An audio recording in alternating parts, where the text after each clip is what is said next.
Alors, on va parler de Yom Yerushalayim, puisqu'aujourd'hui, ce soir, c'est Yom Yerushalayim. Et Baruch Hashem, on vit à une génération extraordinaire où on a eu le mérite de voir Jérusalem se reconstruire. Pendant des milliers d'années, le peuple d'Israël a attendu la reconstruction de Jérusalem. Et nous, on vit à Jérusalem. Et on ne se rend pas compte de quel miracle on a eu le mérite. C'est extraordinaire. C'est grâce à tous les prières de tous nos pères, nos grands-pères, nos arrière-grands-pères et grands-mères. On a, nous, le srout, le mérite de vivre quelque chose d'extraordinaire. Et on va étudier une petite étude du Rav Eliezer Kashtiel qui nous parle de Jérusalem et qui nous dit comme ça. Dans la Gemara, dans la Talmud de Baba Kama, on nous dit qu'à chaque fois qu'est mentionné un endroit, un nom, la première fois dans le Tanakh, dans la Torah, ça vient transmettre quelque chose de particulier. Et je vais vous expliquer que de quoi il s'agit. Par exemple, quand on vient nous parler la première fois de Sarah Imenu, ça a une importance. Pourquoi elle est mentionnée à telle période, pourquoi elle est mentionnée de telle façon. Et il y a un sens et il y a des choses qu'on doit dévoiler. Et on va voir que Jérusalem, quand est-ce que, pour la première fois, Jérusalem est mentionnée. Et alors, Jérusalem est mentionnée pour la première fois dans la parashat Lech Lecha.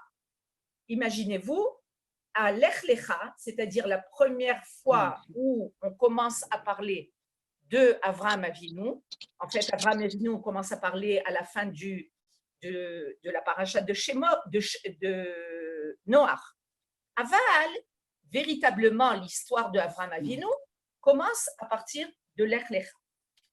Et Shama, on va lire, Sham Avraham Avinu, Bemilchamto imarbat amelachim, mitbale, mitgale, keish idéaliste. Et en fait, cette première fois où on rencontre Avraham Avinu à la paracha de Lech Lecha, on va voir que Avraham va sortir en guerre contre quatre rois des puissances mondiales. Et il va sortir en guerre à cause de son neveu. Son neveu, c'est son neveu et en même temps, c'est son beau-frère. Pourquoi? Parce que là, Lot, c'est le frère de Sarah. Le frère de Sarah Imenu. Donc, Sarah et Lot sont les enfants du frère de Abraham. Et c'est donc Lot et Sarah sont les neveux d'Abraham. Maintenant, Lot a été porté par Abraham dans tous ses voyages. Et quand Abraham a quitté Ur-Kasdim, Lot est allé avec lui. Quand Abraham a quitté Haran, Lot est allé avec lui. Il faisait partie de la famille, puisque en fait, on peut dire que Abraham, il a adopté Lot, puisque Lot n'avait pas de père. Donc, il l'a adopté. Ils arrivent en Eretz Knan, et alors on voit que Lot va se séparer de Abraham. Il y a une séparation. Pourquoi? Parce que les deux sont bergers, et Abraham est très, très, très droit, et il n'est pas prêt à ce que ces bêtes broutent de l'herbe dans des champs qui ne sont pas à lui. Et Lot, ça ne le dérange pas tellement. Et vous savez que quand on est avec quelqu'un de tellement moral, ça peut être extraordinaire parce que ça peut être un exemple, ou bien, si on ne veut pas que ce soit un exemple, ça peut être très dérangeant. Et c'est ce qui s'est passé avec Lot. Lot a dit à Abraham, je ne veux plus être avec toi. Il faut qu'on se sépare. Et ils se sont séparés. Et Lot a choisi un endroit où habiter, un endroit très mauvais. C'est Sdom. Sdom, c'est Sodome et Gomorrhe. C'est-à-dire que c'était un endroit où la constitution, la loi dans Sdom, c'était une loi qui était une loi anti-morale. Je vais expliquer de quoi il s'agit.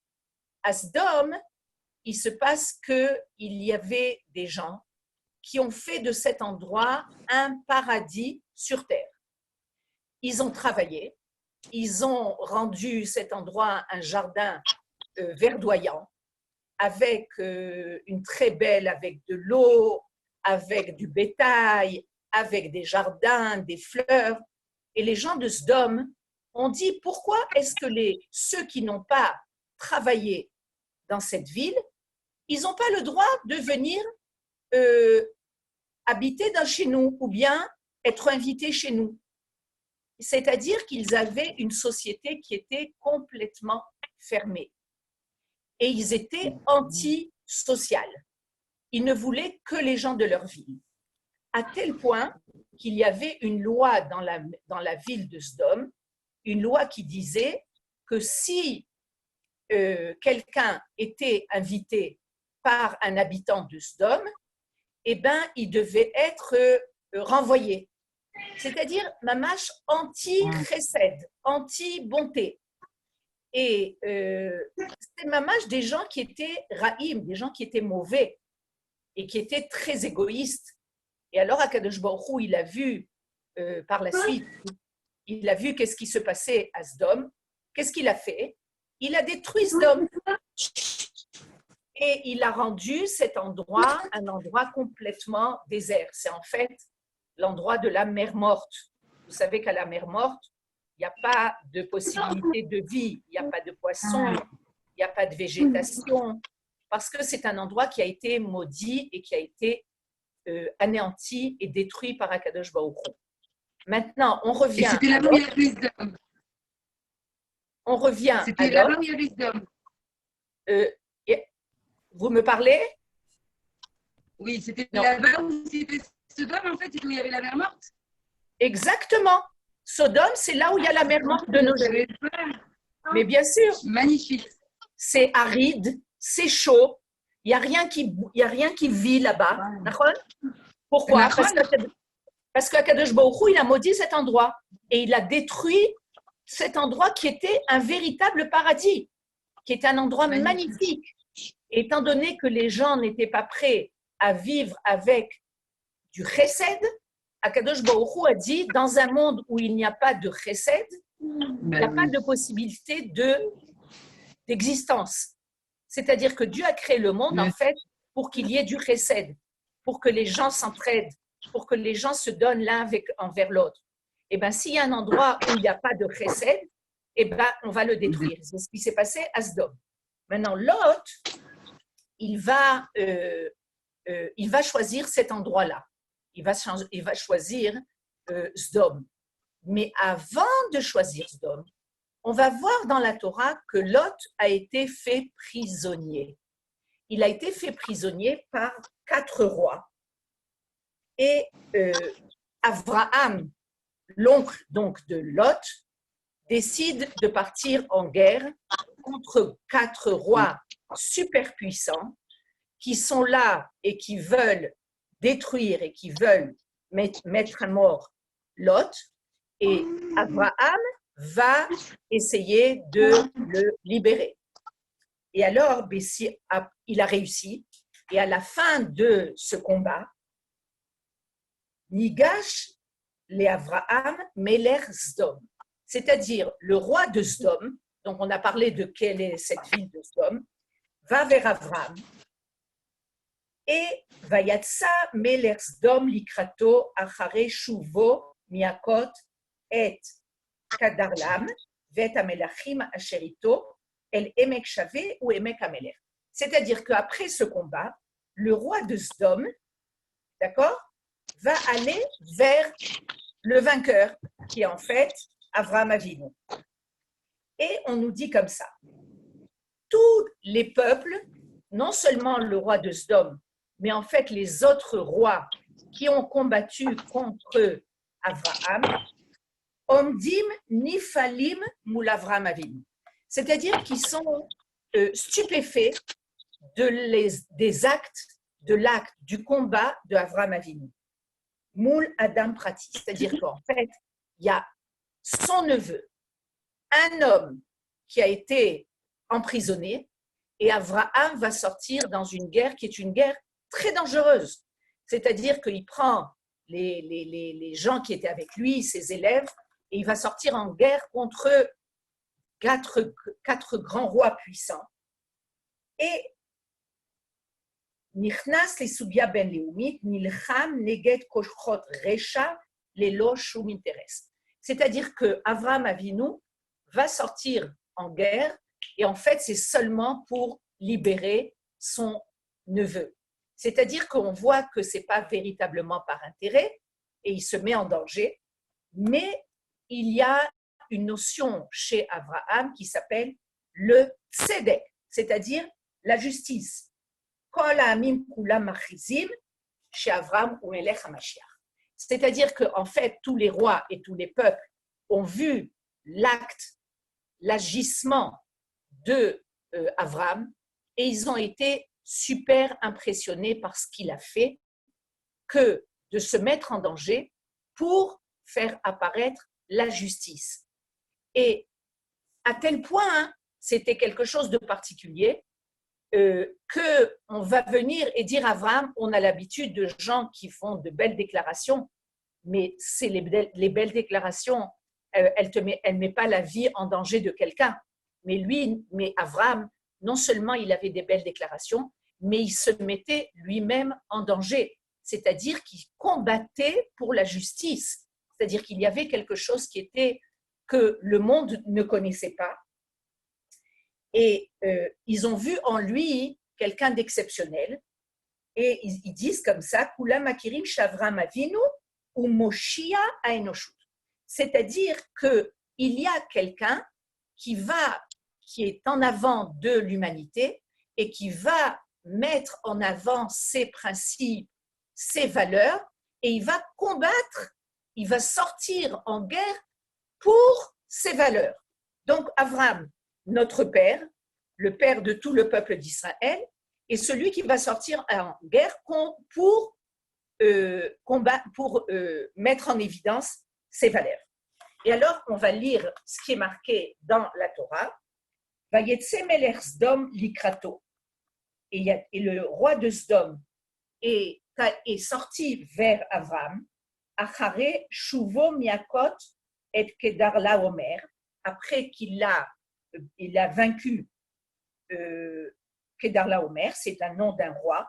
Vet amalachim asherito, et les autres rois qui étaient avec lui. Et l'Emek Shavé ou Emek Ameler, dans un endroit qui s'appelait Emek Shavé, c'est le Emek, c'est la vallée du roi. Et alors on voit Umalki Tzedek, Meler Shalem, Otsi Lechem Veyain, Veu Kohen Lel Elyon.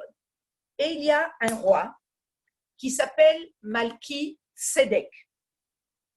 Ce roi Malki Tzedek, il est le roi de Shalem. Shalem, ça vous rappelle Yerushalayim. Ce Malki Tzedek va sortir du pain et du vin, et c'est le grand prêtre, et c'est un grand prêtre, c'est-à-dire ou Kohen Lel Elyon, c'est-à-dire c'est un prêtre du Dieu puissant. Qui c'est ce Malki Tzedek? Malki Tzedek, c'est celui qui est le descendant de Shem. Shem qui est le fils de Noach. Et en fait, Noach, il a passé le déluge et il était avec ses 3 enfants et leur femme et la femme de Noach. Et ils ont vu ce qu'Akadosh Baruch Hu a fait. Il a détruit le monde entier à cause aussi d'une tare, quelque chose qui ressemble à ce qu'on vient de dire à propos de Sodome, à cause du fait que dans la période du déluge, les gens étaient pervertis. Et donc, le petit-fils de Noach, qui s'appelle Malki Tzedek. Regardez le nom Malki, c'est-à-dire le roi de Tzedek, de la justice. Et lui est devenu le prêtre c'est-à-dire qui représentait un Dieu puissant. Et quand Malki Tzedek va voir Abraham et il va voir un homme qui est prêt à aller en guerre et combattre pour des valeurs importantes, il va lui sortir lechem veyain.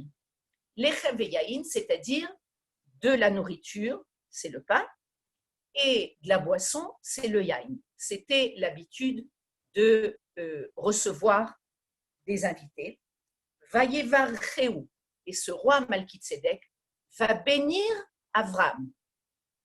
Vayomer, et il va lui dire Baruch Avram l'El Elyon.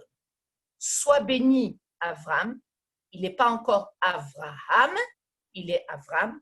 Sois béni Avram, l'El Elyon, un Dieu puissant, connaît Shamaim Vaaretz, qui est le Dieu qui a créé le ciel et la terre. Ou Baruch El Elyon, et soit béni le Dieu puissant, Asher Migen Sarecha Beyakra, qui t'a protégé de tes ennemis, Vaïten lo Maaser Mikol, et il lui a donné beaucoup de richesses. Vayomer Melech Sdom El Avram. Tov, on ne va pas continuer. En fait, qu'est-ce qu'on voit? On voit qu'il y a quelqu'un qui s'appelle Malki Tzedek, et la Torah vient nous dire qu'il est le roi, qu'il est le prêtre d'un endroit qui s'appelle Shalem. Shalem, nos sages nous disent que c'est Yerushalayim, c'est-à-dire qu'il y avait déjà une ville qui s'appelait Shalem, et de cette ville on doit faire apparaître la justice dans le monde.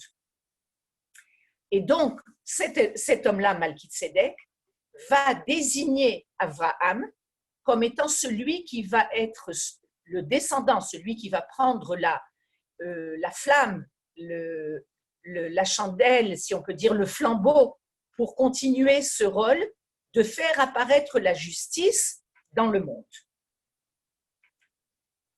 Et alors,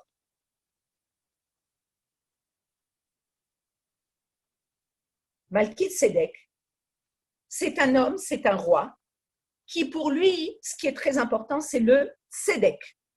Le Tzedek, c'est la justice. Malki Tzedek Modia, Shafalpi Shavram ou Bemet Moshia, Akol Besiata Dishmaya.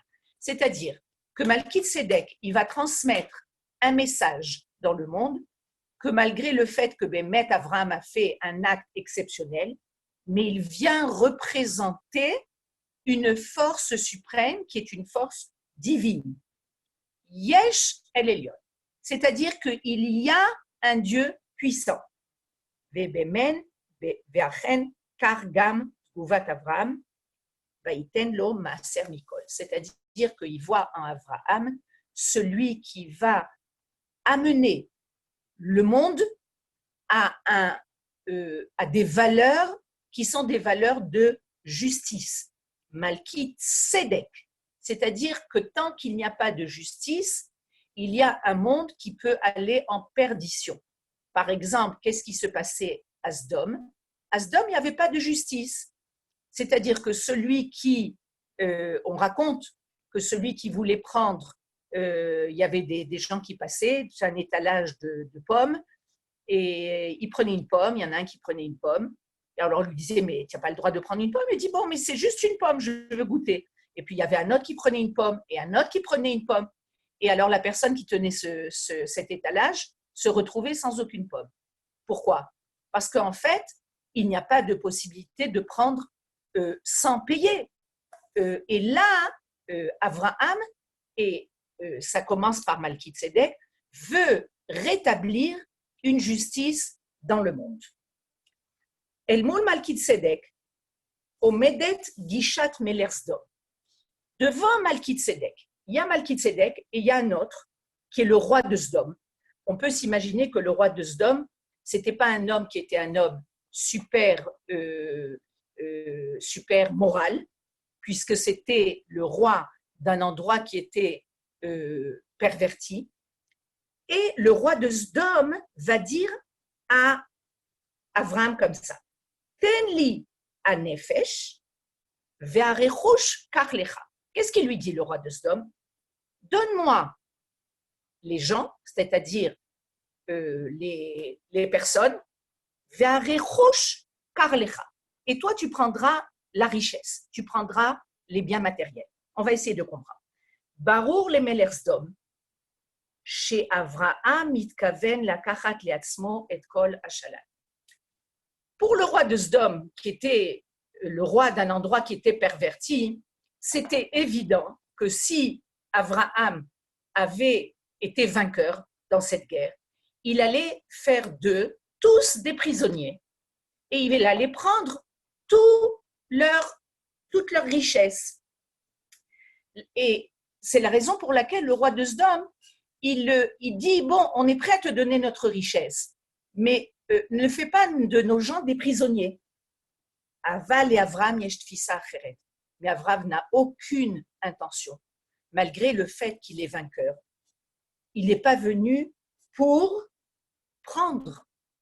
Il y a une interdiction, quand on sort en guerre, de prendre des choses qui sont à l'ennemi. Vayomer Avram el Meler Sdom, Arimoti yadai el Hashem el Elyon, kone shamayim va'aretz, imichud ve'atzchoch nal ve'inikach mikol asher lecha. Et il lui dit comme ça, Avram. Et il vient transmettre un message de moralité, un message de justice. Et il faut bien se dire qu'Avram, c'est l'ancêtre de tout un peuple qui a comme responsabilité de faire apparaître la justice dans le monde. Et Avram va dire au roi de Sdom, qui a tellement peur qu'on lui prenne toute sa richesse, Arimoti yadai el Hashem Elyon. Moi, je ne fais pas une chose pareille. Je suis fidèle à un Dieu puissant qui a créé le ciel et la terre. Je ne prends pas d'un fil jusqu'à ni d'un fil, ni d'un lacet de chaussures, de rien qui t'appartient, je prendrai. C'est-à-dire qu'Avram vient se transmettre un message de justice. Avram ishtamesh be'oto bitui shel malchit tzedek melech shalem. Avram odia le melech Sdom she'en lo mishelu ba'olam hazeh klum.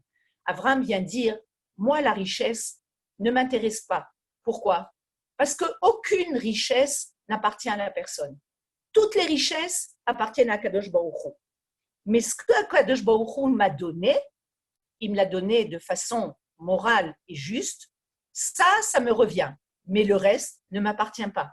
Donc, il va tranquilliser le roi de Sdom en lui disant, ne t'inquiète pas, je n'ai aucune intention de prendre quoi que ce soit de ta richesse. C'est-à-dire qu'Avraham vient transmettre quelque chose de unique à cette période. Parce que dans cette période, il n'y avait pas tellement de lois.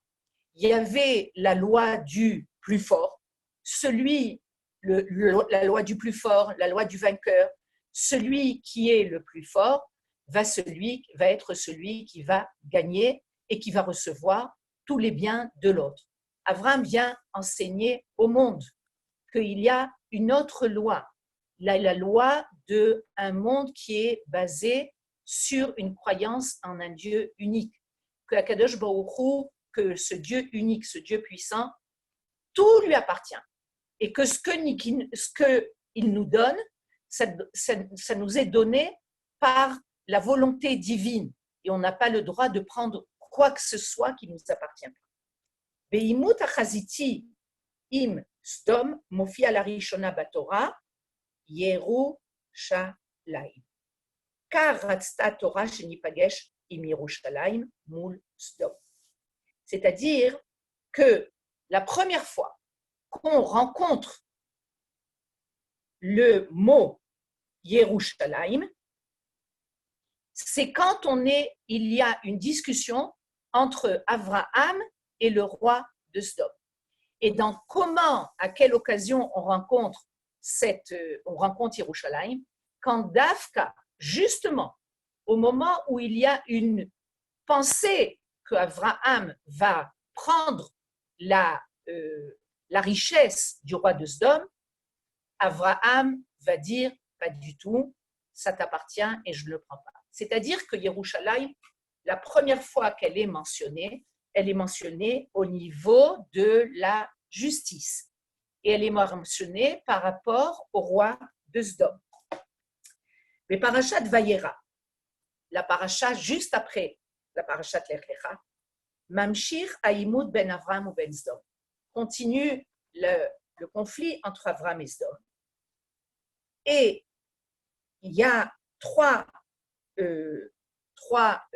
hommes, c'est en fait des malachim, c'est des anges, qui ont l'air d'apparence homme, et on nous dit Nidme Ke'aravim, ils ont l'air d'être comme des Arabes. Et qu'est-ce que fait Abraham? Umarnis otam besimcha.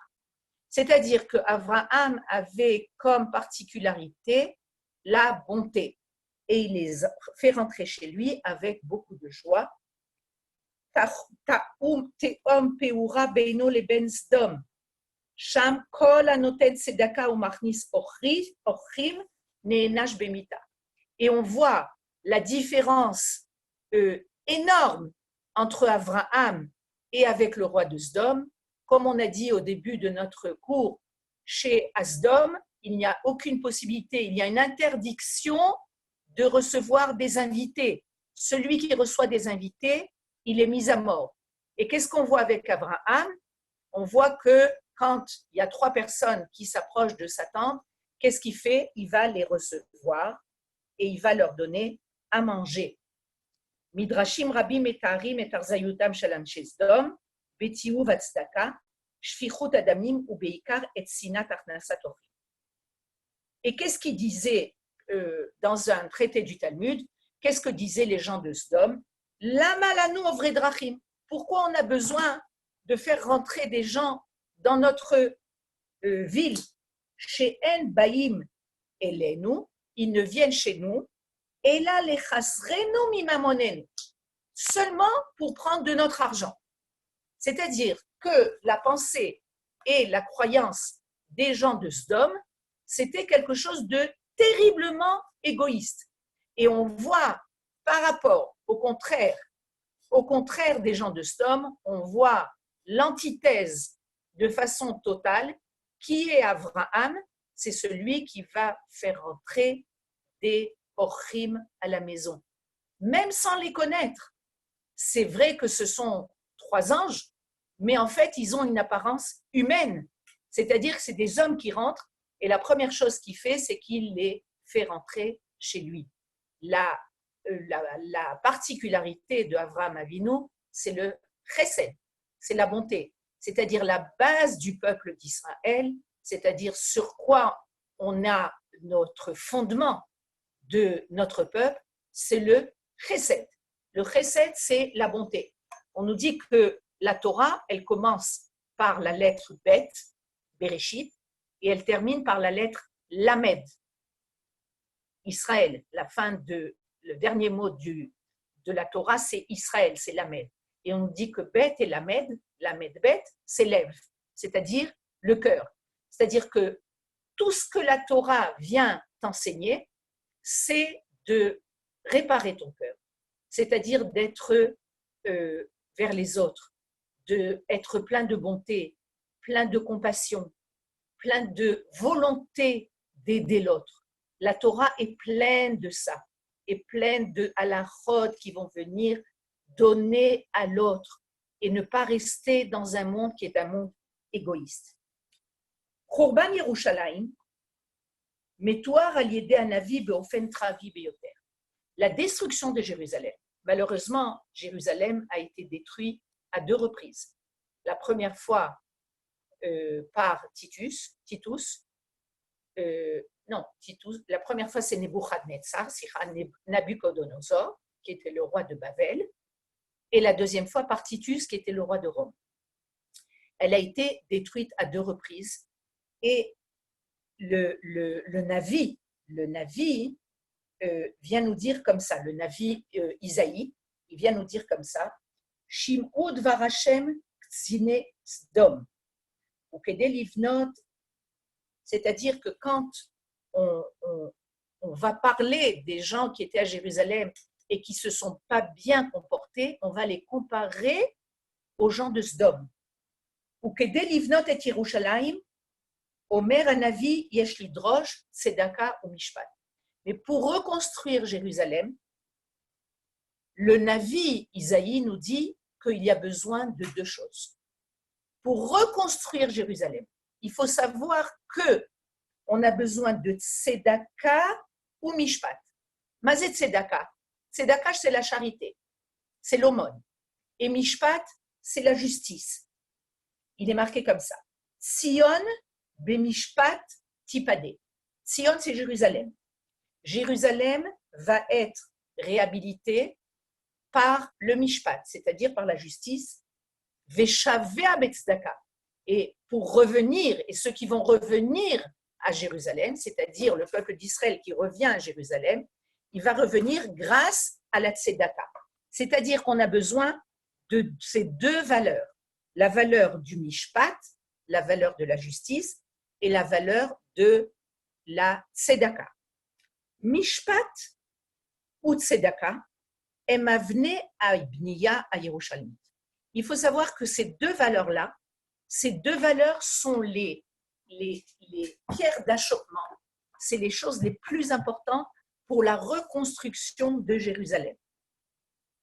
Et dans le traité de Sanhédrin, de la Gemara de Sanhédrin, la traité vient nous dire Ve'are mishpat ou tzedaka zetarte desatre. Mais comment on arrive à faire d'un côté la tzedaka et d'un autre côté le mishpat, la justice? Ça ne va pas ensemble. Parce que si on doit être dans un monde de justice, on ne peut pas être dans un monde de mishpat. Parce que la justice, ça vient représenter la bonté, ça vient représenter le din, et la tzedaka vient représenter la bonté. Mishpat ou adin, tzedaka ou lifni mishrat adin. C'est-à-dire que quand on va donner de la tzedaka, on va donner quelque chose qu'on n'est pas obligé de donner. Quand on rencontre quelqu'un, on vient nous appeler en nous disant, tu sais, il y a une famille qui a besoin, qui est nécessiteuse, une famille qui a besoin d'argent, on va donner de notre propre argent alors que personne ne nous oblige à donner. C'est-à-dire qu'on fait quelque chose qui est au-delà de la justice, c'est-à-dire au-delà du din. Le din peut revenir et dire, moi cet argent, je l'ai gagné, j'ai travaillé énormément pour gagner cet argent, pourquoi tu veux que je le distribue de façon tellement facile aux autres? D'accord? Et Makom, alors, Zoï Bediuk Tifarta Shel Yerushalayim. Et les Chachamim nous disent c'est exactement la splendeur et la beauté de Jérusalem. Makom Sheyesh Bodin, un endroit où il y a le din, c'est-à-dire la justice, Seder, les choses sont en règle, les choses sont ordonnées, Vechorma, Kulo Male Bechesed Ve'ava. C'est-à-dire d'un côté il y a le din, il y a la justice, et d'un autre côté c'est plein de bonté et d'amour. C'est le secret de Jérusalem. Lo charva Yerushalayim, ela al she'emidu dinehem al din Torah velo asu lifnim mishorat hadin. On vient nous dire que pourquoi Jérusalem a été détruite? Parce que les gens allaient seulement dans un monde de din. C'est-à-dire, si moi j'ai gagné mon argent, j'ai gagné 1000 shekels, ces 1000 shekels m'appartiennent à moi, il n'y a aucune raison que je donne 100 shekels aux pauvres. C'est-à-dire que le din, il était tellement fort qu'en fait, il n'y avait plus de place à la bonté et à la tzedaka. Et les sages nous disent, dans le traité du Talmud de Baba Metzia, ils nous disent que c'est à cause de ça que Jérusalem a été détruite. Et alors, on vient nous parler de David Ameler. David Ameler, Boné Yerushalayim Agadol, celui qui a construit, qui a été le premier à entreprendre les plans pour reconstruire Jérusalem. Premièrement, pour reconquérir Jérusalem et après pour tracer tous les plans du Beth Amikdash, il est marqué comme ça. Vayimlor David al kol Israël. Et David a été le roi de tout Israël. Vayehi David ose mishpat utzedaka lechol amo. Et David, qu'est-ce qu'il faisait? C'était le roi d'Israël, David Meler Israël. Il faisait le mishpat utzedaka lechol amo. Il faisait le mishpat, c'est-à-dire la justice, utzedaka. Et il faisait aussi la tzedaka. Et on vient nous raconter comment ça se passait dans le règne de David. Disons que quelqu'un venait chez David et lui disait, voilà, au tribunal de David, et lui disait, voilà, j'ai une épicerie et il y a quelqu'un qui est venu et qui a volé un pain. Alors, évidemment, on amène le voleur au tribunal de David. Et David va venir et dire au voleur, monsieur le voleur, tu as volé un pain et il faut que tu rembourses ce pain. Si le pain a coûté 20 shekels, eh ben, tu vas rembourser 20 ou plus que ça, je ne sais pas exactement le din. Et alors, celui qui a volé, il disait, mais moi, j'ai volé parce que j'avais faim. Alors, nos sages nous racontent que David Ameler, comment il faisait la tzedaka, la mishpat tzedaka. Il lui disait, tu dois rembourser ce que on a décidé dans le mishpat. Disons qu'il devait rembourser les 30 shekels, mais il n'avait pas les 30 shekels. Alors, il y avait le mishpat. Alors, qu'est-ce qu'il faisait? À la fin du mishpat, David venait et donnait les 30 shekels au Ani. C'est-à-dire qu'il y avait le mishpat. On ne peut pas laisser de côté le fait que quelqu'un a volé. Il doit passer au tribunal. On ne peut pas vivre dans une société où il y a des voleurs. D'un autre côté, il faut prendre en compte qu'il y a des gens qui sont pauvres. Et s'il a volé, c'est pas bien qu'il ait volé, mais c'est surtout parce qu'il était pauvre. Alors David Ameler va lui faire de la tzedaka. Beshone mishar malché à Umot, David Ameler kam ashkem baboker. On nous raconte que David, à l'encontre des autres rois des peuples, il se levait le matin très tôt. Après qu'il étudiait la Torah pendant toute la nuit. Et il allait et il recevait les gens dans son tribunal. Et il disait comme ça, car Amar David lifnei Kadosh Baruch Hu. Et David disait à Kadosh Baruch Hu, Ribono shel olam, maître du monde, lo chassid ani, shekol malchei mizrach umarav yoshvim agudot birvodam, ve'ani yadayim meluchlachot bedam ubeshafir ubeshilya, kedei letaer isha lebala.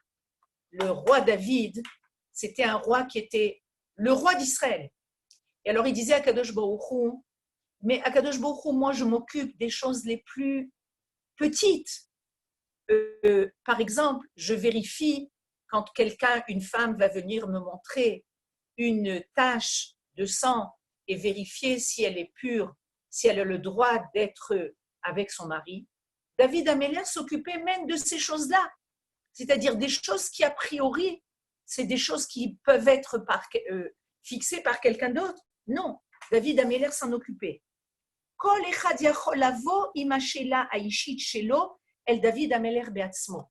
C'est-à-dire que David Ameler, le roi d'Israël, il était accessible à tout le monde. El ish achesed agadol. Tout le monde avait la possibilité d'aller vers cet homme qui était un homme de bonté, d'une grande bonté. Et Kacher Yoav, maintenant le Ramatkal, c'est-à-dire le chef d'état-major de David, il s'appelait Yoav.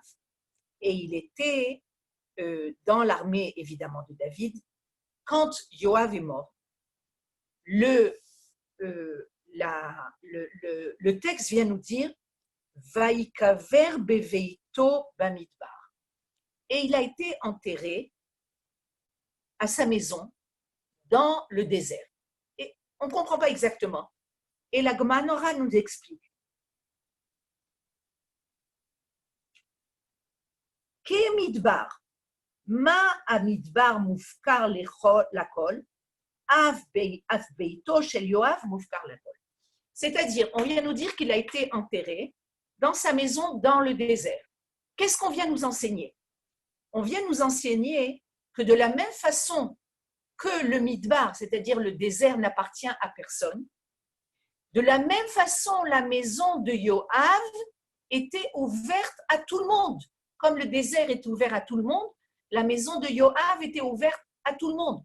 C'est-à-dire que Yoav, il avait les mêmes valeurs, les mêmes qualités que David Améler. El sar habitachol kol echad yachol hageshet.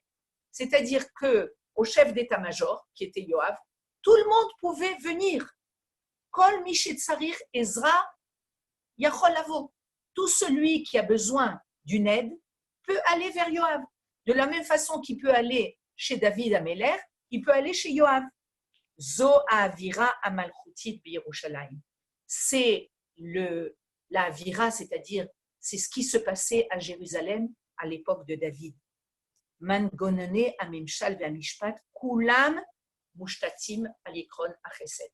C'est-à-dire que tout, et l'armée et la justice, tout était sur des bases de bonté. C'est-à-dire qu'ils étaient arrivés à faire vivre ensemble et le chesed, et la tzedaka et le mishpat. Selon le Rav Kook, à mishpat vet tzedaka em sod shne akrovim. Dans le Kodesh HaKodeshim, il y avait un endroit, c'est-à-dire c'est le Haron, où il y avait deux chérubins. Et ces deux chérubins se regardaient. Et c'est, le Rav Kook nous dit que c'est le secret des deux chérubins. Amechubakim bekodesh hakodashim, c'est-à-dire qui étaient enlacés dans le Kodesh HaKodashim, dans le Saint des Saints, des Saints des Saints, ou mesamlim et ashiluv amale benehem, ayecholet lechaber ben amishpat letzedaka. C'est-à-dire que ces deux chérubins représentent pour le Rav Kook ces deux forces de mishpat ou tzedaka. C'est-à-dire qu'il n'y a pas mishpat d'un côté et tzedaka de l'autre, mais les deux valeurs, ces deux forces, elles visaient ensemble. Et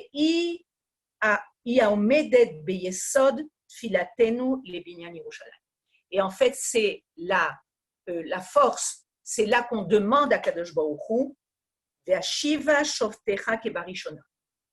dans toutes les tfilot de Shmona Esrei, on demande à Kadosh Baruch Hu, fais revenir tes shoftim, tes juges, kebarishona, comme il y avait à l'époque, veyoatsecha keatrila, et tes conseillers, comme il y avait dans l'histoire, achareken ikare lecha ir atzedek kirya neemana. Ve'acharka acharechen, et après, on pourra voir apparaître une ville, Kirya Iratzedek, la ville de la justice, Kirya Neemana. Kirya Neemana, c'est-à-dire la ville qui est pleine de foi, c'est-à-dire où la foi et une valeur d'être liée au divin apparaît. Et on voit que le but de Yerushalayim, c'est de faire apparaître ces deux valeurs. C'est en fait pour annuler cette richout, cette mauvaise méchanceté des gens de Sdom qui étaient là, qui étaient dans un monde de anti-chesed et qu'il n'y avait ni chesed ni tzedaka.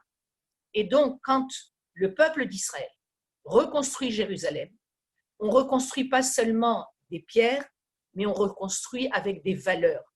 Les valeurs de Jérusalem, c'est la justice et c'est la tzedaka. Mishpat ou tzedaka.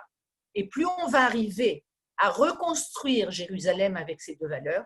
Il y a un midrash qui nous dit que de Jérusalem va sortir de l'eau, il est marqué comme ça, Tfisat Elohim Shel Sdom. Iné, regarde. L'Atid Lavo, Mère Anavi, viendra le temps. À Ruach HaYerushalayim Tenatseach, la force de Jérusalem va vaincre la méchanceté de Sdom. Yam Amavet Yafor le Yam HaChaim. La mer de la mort, c'est-à-dire Yam HaMelach, Yam Amavet, où rien ne peut vivre, la mer de la mort va devenir la mer de la vie. Et il y aura des dagim, il y aura des poissons, il y aura des arbres, il y aura des fruits. Et c'est notre rêve. Et c'est la raison pour laquelle on revient à Jérusalem. On revient dans une ville où on doit faire apparaître ces deux valeurs. Et plus on va être selon le modèle de notre père Avraham Avinu, où on va sortir en guerre, on va combattre pour des valeurs qui sont des valeurs vraies, des valeurs justes, plus on va éloigner un monde de méchanceté, et petit à petit, cette méchanceté et cette destruction de Sdom va plus exister, puisqu'il va sortir une eau, une source va sortir de Jérusalem d'Afka, de cet endroit qui est lié au divin, et va abreuver la mer de la mort et va faire redevenir cette mer de mort et devenir la mer de la vie. Amen. Ken Yeh Ratzon. Amen. À très bientôt et Shabbat Shalom. Amen.